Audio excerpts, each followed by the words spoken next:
மயிலை மதன் மீடியோ மதன் மோகன். தற்போது மயிலாடுதுறை வட்டார போக்குவரத்து அலுவலகத்தில் நடந்தது என்ன? புதிய வழித்தடத்தில் பொதுமக்களாகிய அனைவருக்கும் ஒரு பணிவான வேண்டுகோளை தெரிவித்துக் கொள்கிறேன். தங்களுக்கு கம்ப்யூட்டர்களில் டைப் பண்ணுவதற்கு ஆங்கிலத்தில் டைப் செய்ய தெரியும் என்றால் தங்களுக்கு 2 மினி பஸ் பர்மிட் வழங்கப்படும். ஏன்னா அதாட்டம் தான் ஒரு தனியார் பஸ் உரிமையாளர் ராம்குமார் சிஸ்டத்தில் ஒரு ஆஃபீஸ் உள்ளே உட்காந்து இந்த பர்மிட்டுக்கெலாம் வேலை செஞ்சு கொடுத்து டைப் பண்ணி இந்த சிஸ்டம் ஒர்க்லாம் பார்த்து இன்றைக்கி ஒரு 3-4 மினி பஸ்ஸுக்கு பர்மிட்டை வாங்கி வச்சுக்கிட்டு எல்லோரும் போட்டு தாளிச்சிக்கிட்டு இருக்காங்க. மினி பஸ் பஞ்சாயத்து பெரும் பஞ்சாயத்தாக போயிட்டுருக்கு. உங்களுக்கு தெரியுமா சிஸ்டம் ஒர்க்கு தெரியுமா? கம்ப்யூட்டரில் ஆங்கிலத்தில் டைப் செய்ய தெரியுமா? உண்டா 4 பர்மிட் உனக்கு ஒரு ரூபா லஞ்சம் கிடையாது. 4 பர்மிட்டு.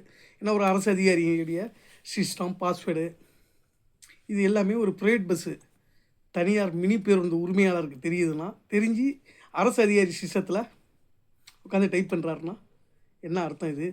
இது அரசு அலுவலகமா மினி பஸ் உரிமையாளர்களின் கூடாரமா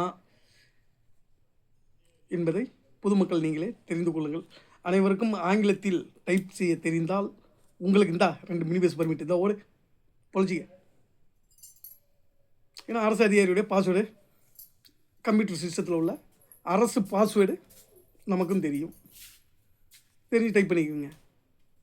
ஏன்னா அவங்களுடைய வேலை படுவான்.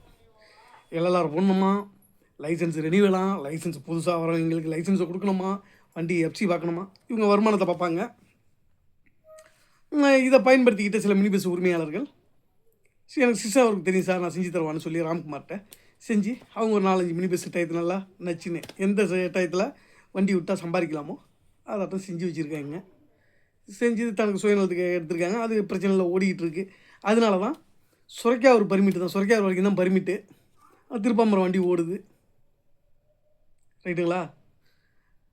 திருப்பாம்பரம் வண்டி ஓடிக்கிட்டு இருக்கு. அதுக்கும் ஒரே ஒரு பஸ் உரிமையாளர் போய் கேட்டிருக்காரு, சார் உங்கள் வண்டி அந்த லைனில் ஓடுதுன்னா சொல்லுங்கள் சார், நீங்கள் ஏன் சார் 2 கிலோமீட்டர் தானே சார் போனால் போகிறாங்க விடுங்க சார்ன்னு இருக்காராம் ஆய்வாளர், மதிப்புக்குரிய ஆய்வாளர் ராம்குமார்.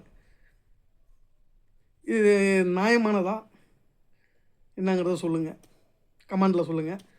மேலே 2 கிலோமீட்டருங்கிறாங்க, ஆனால் அங்கே 4 கிலோமீட்டராக இருக்குது. நீங்கள் 2 வீலர்லேயும் போயிட்டு வந்தாச்சு.